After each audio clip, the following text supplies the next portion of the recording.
మేము తెలంగాణలో మరబ్బాయి ముక్కా సుక్కా లేనిది నడవదు అని మధ్య బాగింటున్నా ఇన్స్టాగ్రామ్లో.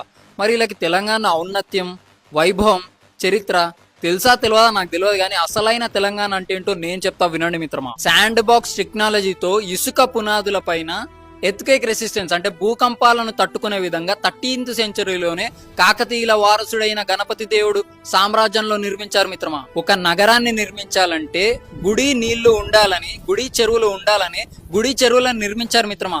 ఈ రోజుకి సుమారుగా 90 ఏళ్లకు పైగా ఆ నీళ్లే ఉపయోగపడుతున్నాయంటే, త్రాగు సాగునీటికి ఉపయోగపడుతున్నాయంటే ఊహించండి వాళ్ళ విజన్ ఎలా ఉందో. ఇక్కడ 13th సెంచరీ, ఇక్కడ 20th సెంచరీ. రామప్ప టెంపుల్ ని యునెస్కో వరల్డ్ హెరిటేజ్ సైట్ గుర్తించింది, కానీ మనం గుర్తించలేకపోతున్నాం మిత్రమా. కాకతీయ వంశస్థులు ప్రోలరాజు, రుద్రదేవ, మహాదేవ, గణపతి దేవ, రుద్రమదేవి, ప్రతాపరుద్రులు పుట్టిన నేల ఇదని గర్వంగా చెప్పు మిత్రమా.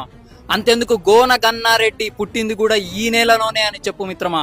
జల్ జంగల్ జమీన్ అనే నినాదంతో నిజాం సర్కార్ కి, బ్రిటిషర్స్ కి ఏకకాలంలో వ్యతిరేకంగా ఉద్యమం విస్ఫోటనంలా ఎగిసిన క్రాంతికార గిరిజన యోధుడు కొమరం భీం పుట్టిన నేల ఇదని గర్వంగా చెప్పు మిత్రమా. భూమి కోసం, భుక్తి కోసం, విముక్తి కోసం కొడవలి పట్టిన వీర వనిత చాకలి ఐలమ్మ గారు పుట్టిన నేల ఇదని గర్వంగా చెప్పు మిత్రమా. గెరిల్లా టాక్టిక్స్ వాడి మొఘల్స్ తో పోరాడి ఔరంగజేబ్ కొడుకైన బహదూర్ షా మెడలు వంచి గోల్కొండ కిల్లాలో జెండా ఎగరవేసిన వీరుడు యోధుడు సర్దార్ పాపన్న గౌడ్ పుట్టిన నేల ఇదని గర్వంగా చెప్పు మిత్రమా. ఎంతమంది కవులున్నారు మిత్రమా. నా దేశం భగవద్గీత, నా దేశం అగ్నిపునీత సీత, నా దేశం కరుణాతరంగ, నా దేశం సంస్కార గంగ అని చెప్పిన జ్ఞాన పీఠ అవార్డు గ్రహీత సింగిరెడ్డి నారాయణ రెడ్డి గారు పుట్టిన నేల ఇదని గర్వంగా చెప్పు మిత్రమా. ఇందుగలడు అందులేడని సందేహము వలదు చక్రి సర్వోపగతుడు ఎందెందు చూచినా నందందే గలడు దానవాగ్రని వింటే అని రాసిన బొమ్మెర పోతన గారు పుట్టిన నేల ఇదని గర్వంగా చెప్పు మిత్రమా.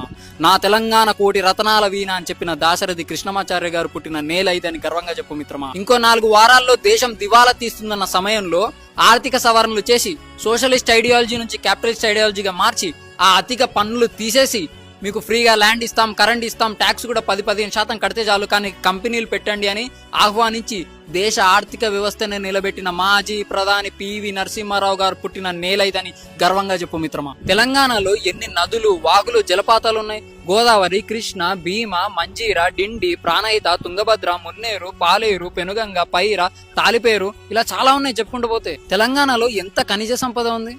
Singareni is the 2nd largest coal producer in Bharat. అట్లా గ్రానైట్ ఉంది, లైమ్ స్టోన్ ఉంది, క్రిస్టల్ క్వార్ట్స్ ఉన్నాయి, చాలా ఉన్నాయి ఖనిజాలు. టైం సరిపోక పార్ట్ 2 కూడా చేసాము, stay tune. Last but not least, తెలంగాణలో మరబ్బాయి అనే చెప్పే దాంట్లో ఈ చరిత్ర తాలూకా గర్వంగా అనిపించాలి.